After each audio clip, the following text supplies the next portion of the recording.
And welcome to the Green and Gold Weekly here at thegruelingtruth.net with Legends Speak. I'm Joe Pritchard, and I am joined this week by Don Horn. Don, pretty good showing from the Packers on Sunday. Yeah, Joe, it was a great showing. I tell you, I was impressed. I haven't seen them play that well in months. I was sure glad to see it. And like I said, I hope they didn't. Hope they still have some gas in the tank for the next 3 games. And of course, you got the Bears coming up this week. That's always a big one. Oh yeah, and we will definitely talk Bears here in just a little bit. But first, 38-10. We haven't seen the Packers blow an opponent out like that all year. It seems like. Yeah, that was great. I mean, everything. I mean, it was a great Sunday, and everything was clicking on all cylinders for Green Bay, and like the Seahawks were leaking oil from the get-go. And I mean, I was impressed with with both offense, defense, the coverage, the wide receivers. And what do I know? I was telling you last week that I thought Aaron should be throwing kind of short and medium range passes, kind of control, and then he opened up the 66-yarder, and he's throwing deep, and he seems to be playing pretty well on that bad wheel. And is it his calf or is it his hamstring? I don't know, but it seems like when he hurts his leg, he comes through. And so I'm looking forward to this week as well. But they look good. They look so good Sunday. I was so impressed. Yeah, they seem to have found a guy to pick on. Third, like you were mentioning, third play from scrimmage, 66 yards to Devontae Adams, and it was on from there. But they seem to be picking on the Legion of Boom all day. Now, they've been nicked up. They lost Earl Thomas last week. But there was definitely holes in that defense that haven't been there over the past few years. Well, that's for sure. And then, Ty Montgomery, and then, they ran the ball well. I thought they ran the ball very well. Mixed up, it was a great, coaches did a great game plan, called a great game. I mean, everything was clicking on all cylinders. And that, when that happens, that makes for a great Sunday afternoon for the Pack and all the fans. Brings back good memories for me.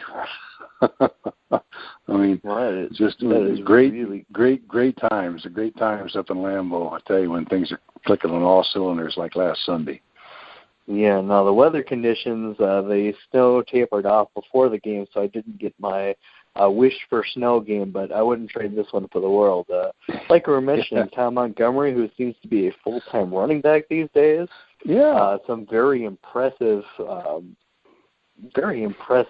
plays from him, considering he's never been a running back before. He always wanted to be, which is a good thing because now he's going to be. Yeah. It's really kind of odd to see a player adapt to a new position in the middle of the season, but Montgomery sure pulling it off. He's doing a great job. I mean, it's very difficult to do number one, and to do it as successfully as he has done. It's just amazing. I think he's a bright surprise to the Packers, and I tell you, I was impressed with him. I really was, as I was the whole team. I mean, Seattle's a good football team, and they had an off day Sunday. They seemed couldn't get together. They couldn't jive. The electricity wasn't there for whatever reasons. Maybe it's just the Lambeau mystique and the cold weather and who knows, but what a great game for the Packers, and to start the run of the table, so to speak. Got one down and got the Bears this week, and then the other black and blue division teams the next couple of weeks. So let's pull for them. I think they're on the right track. Yeah, they're definitely getting hot at the right time, and Seattle doesn't have much to worry about. Arizona lost this week as well, so they are in the driver's seat to go to the playoffs yet. Right. But you could tell that they were starting to fray at the edges. They're starting to lose their composure. A lot of dumb penalties, a lot of drops. Russell Wilson threw 5 interceptions. That's what the stat sheet tells me anyway. But I don't think he played that terrible of a game. He just didn't get any help from his receivers. There was even one where the receiver just let the ball clank off his hands. The defender's on the ground behind him and pops up and grabs the ball. You can't blame that one on the quarterback, can you? Yeah, well, you can. I've been there. I've done that. It goes on to stat as an INT. I've been there where, it bounces off the guy's helmet or bounces off his chest, and the guy kicks it and it goes in the air and somebody will pick it. That's just strange things happen in that game. And, of course, football, as Lombardi always said, most coaches will, that football is a game of mistakes. And some of them are pretty stupid. And usually the team that makes the least amount of mistakes is going to come out on top. But, yeah, Seattle just didn't have it last week, and what an afternoon for Green Bay to have it all together. Gosh, they look good. I mean, it reminded me. I was so proud of it. It was, of course, I'm always proud to be a Packer. Once a Packer, always a Packer. But man, last Sunday was just fantastic. It looked good. Looked real good. Yeah, like I was mentioning in the pre-show.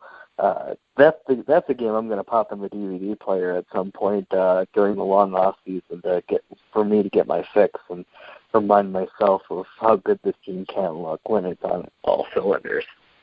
Yeah, and then that's what this game is. Some Sundays you go, what the heck is going on out there? And then the next Sunday you go, where's this team? And everything's just running on all cylinders. The coaches have to find some way to get that team to come together like that and play, finish out the season that way. Get everybody, running on all cylinders and having a great game plan and executing and just making, don't make stupid mistakes at the inopportune time. And then hope the heck you don't get the injuries, and then and hope Aaron's pretty good too. He's going to be okay, I hope. We've had quite enough of the injuries, quite enough of the uneven play back in October and November. So here's hoping they've got all that out of their system and can go forward and make a run for the division title. But first things first, Chicago, they are in the way. And you can and you always hear the announcers say, toss out the records when these two teams play. Well, that's really, when in this rivalry, you can really toss out the records. These two teams do not like each other, never have, never will, as long as I'm alive, I'm sure.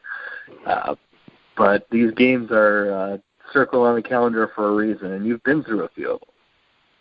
Yeah, I've had, when I was backing up, Bart there and up there in Lambeau for, 3 or 4 years, it seems to, a couple of times he was hurt, and my best games always seemed to be against the Bears when they used to play down in Wrigley Field in the late 60s. And one of my, of course, that's the oldest rivalry in professional football is the Packers and the Bears. And you're right, there's definitely no love lost, even pregame warm-ups, even after the game, and going up and down those old, we used to go in that dugout, that right field dugout and go underneath and come up, and then, all the fans in Green Bay, of course, they used to do it down in County Stadium too. The Packer fans would do it. They'd throw beer at us and mustard and ketchup, and we'd be walking up the steps, go to the locker room upstairs, and the fans would just be doing all kinds of crazy stuff, yelling and screaming at you, and halftime, pregame warm-ups. In fact, one of my biggest thrills of my life was a pregame warm-ups. Coach Lombardi called me over. We're throwing out one end, and the Bears are throwing the other way, and Coach Hallis and Vince were kind of like, I always say, like two peacocks out there in the 50-yard line strutting around, and I threw a pass, and then all of a sudden Coach called me over and introduced me to George Hallis. On about the 50-yard line of Wrigley Field. I'll never forget that. To be introduced to a legend by a legend in, Wrigley Field prior to a Packer-Bear game, it's just it's a thrill I'll never forget. And then the next year I come out of the Army. I think I was out of the Army. I was out about 10 days and even had a reserve meeting in downtown Milwaukee Saturday night and drove down after my reserve meeting and got to the Drake Hotel in downtown Chicago about 2:30 in the morning. And last game of the season in '68, a big game when if the Bears win, they go to the playoffs instead of the Vikings, I believe. And big game for them. And I ran into Coach Lombardi. He was the GM that year, but still I ran into him at the breakfast, and he asked me what time I got in. I told him 2:00, not 2:30, but he wanted if I brought my uniform down. I said, no, sir. And he said, I think about suiting you up. And to make a long story short, he suited me up and I was the third straight quarterback, and then Zeke started the game, and they carried him off after the first quarter. I go in, and I think I threw 2 touchdown passes. We beat them 28-27. I was NFL Offensive Player of the Week. And my name, it would happen to be the 100th meeting of the Packers and the Bears,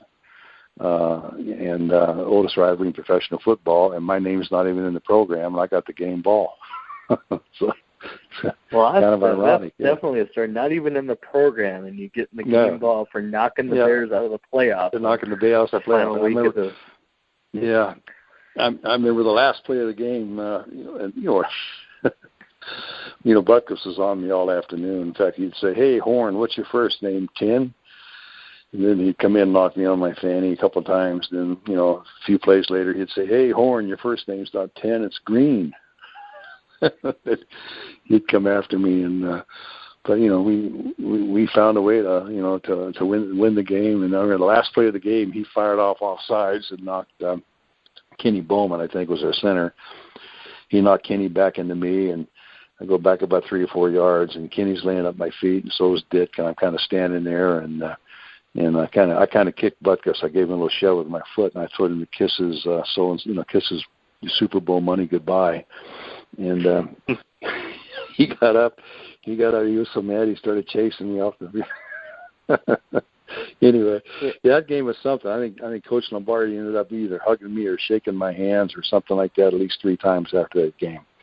Yeah, and that was something. And he was, that was quite a memory. I think that was his last, wasn't it? It was the last game as the GM. Yeah, in fact, I'm going to see. It's funny. I'm going to see Jerry Kramer this week. I'm going to see Jerry, and I'm going to bring that up too because I think it was Jerry Kramer's last game. It was his last game as a Packer. Then he retired, and I remember Jerry. I keep telling this another crazy story too. I said, I've been gone all year, and I've been back, and when they suited me up that morning.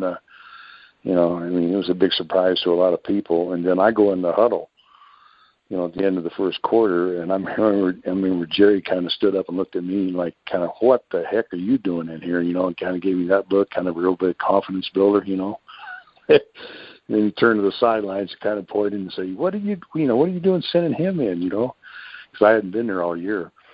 And a few plays later, all of a sudden, I get, and we start moving the ball, and Jerry says, "Hey, come on, guys, this kid's doing okay. Let's give him a little support. Let's help him out and whatever." So, earn your stripes, so to speak. And we find a way to pull it off. But gosh, they were upset. Those Bears were upset.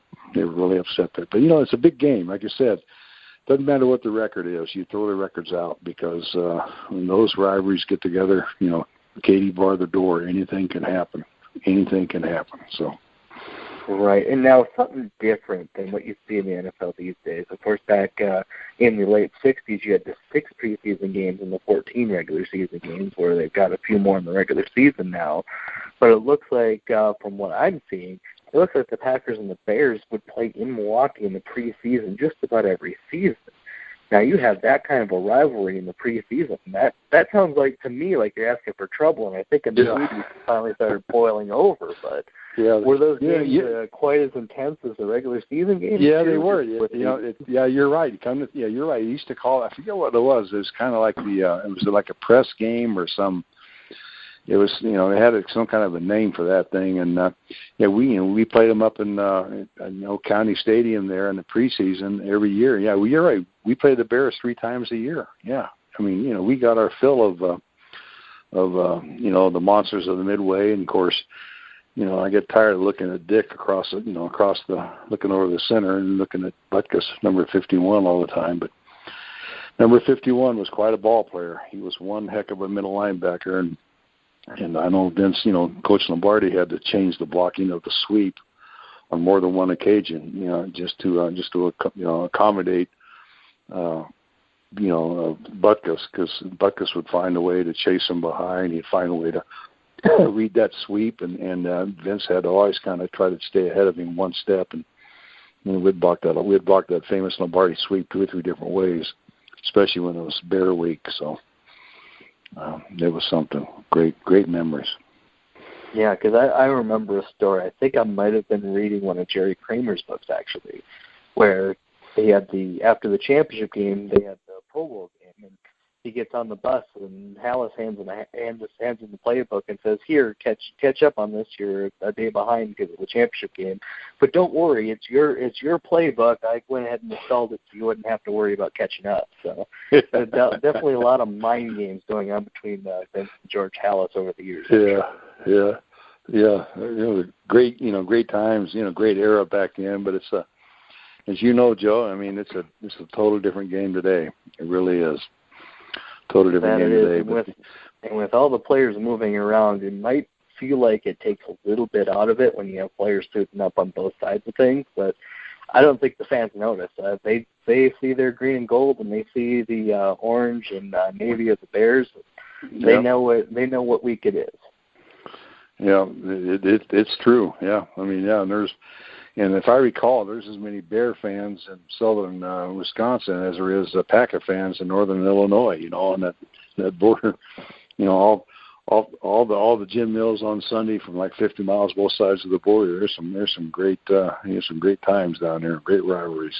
Great fans on both sides of the border down there. No doubt about it. Yeah, because you get the Chicago media creeping up into, especially Kenosha County down there. Racine County maybe a little bit less so, but right in that area is definitely hotly contested from what I've been able to see. Now this year's Bears, of course, are struggling with quarterback injuries. They've had Cutler out. They've had Brian Hoyer out, so they are down to Matt Barkley. Now they gave the Lions a little bit of a shock this past week, kept it close, but you got to be believing that they're looking to stick one right to the Packers this week. Yeah, I'm sure they are, and from what I understand, they're pretty high on that Matt Barkley kid. He's he's got some potential, and of course he wouldn't even be there unless he didn't have potential, and that coupled with the rivalry, like I said, anything can happen, but. The Bears may have been looking a little bit past. I don't know why they would be. I mean, looking past the Lions, so to speak, for the Packers because they got that's a big game against the Lions too because they're leading the division, and we got to take them down for sure. And the way that we do that is just continue the march. We got 3 in a row now. Let's make it 4 against the Bears down in Soldier Field this week.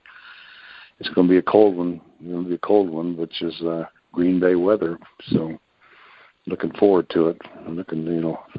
I'll be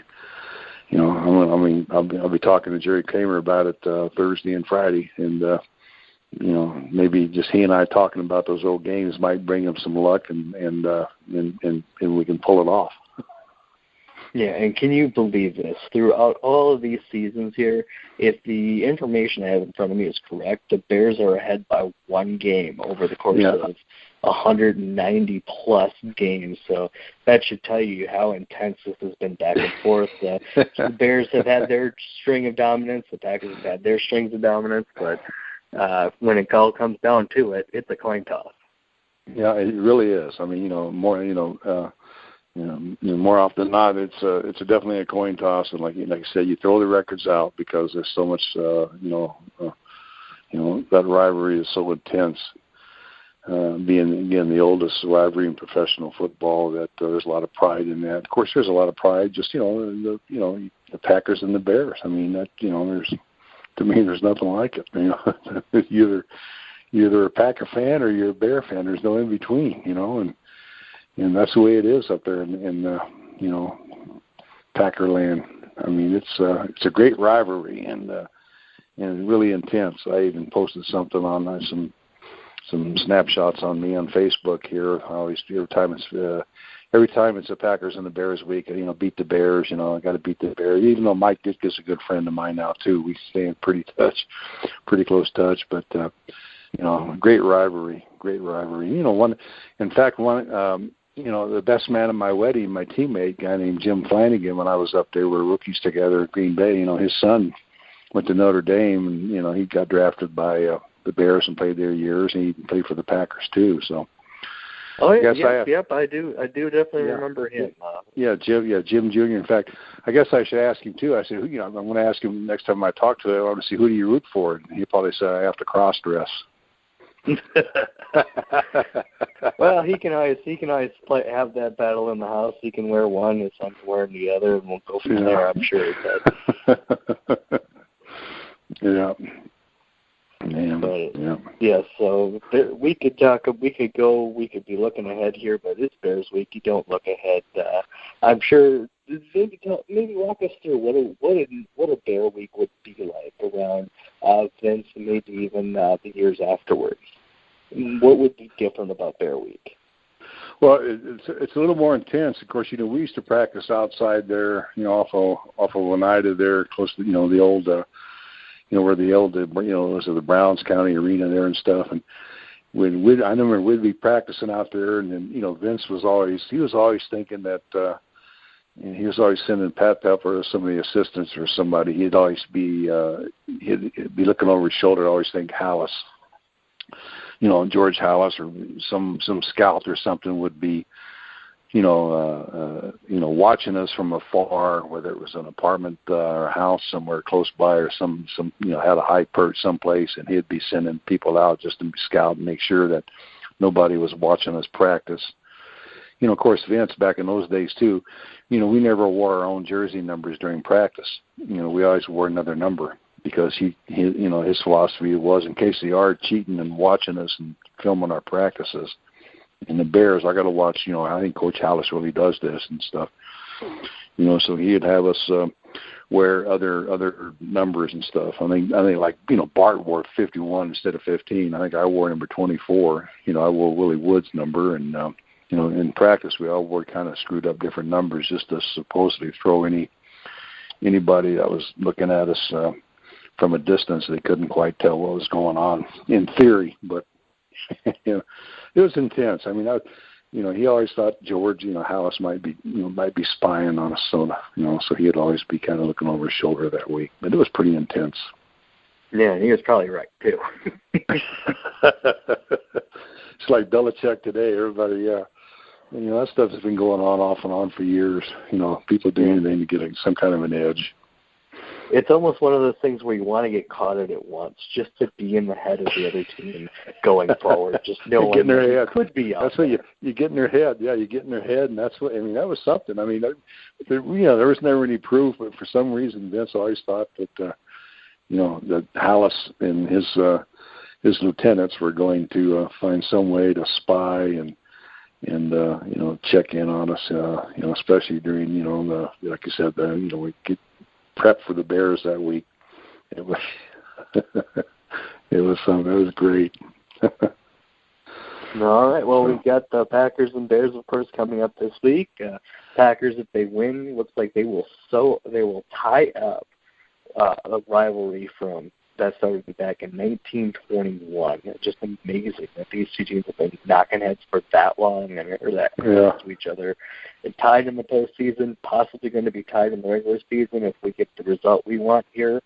But Don, you got anything else for us on the Packers-Bears rivalry? Otherwise, we'll go ahead and wrap her up for this week. No, I just I wish them well. I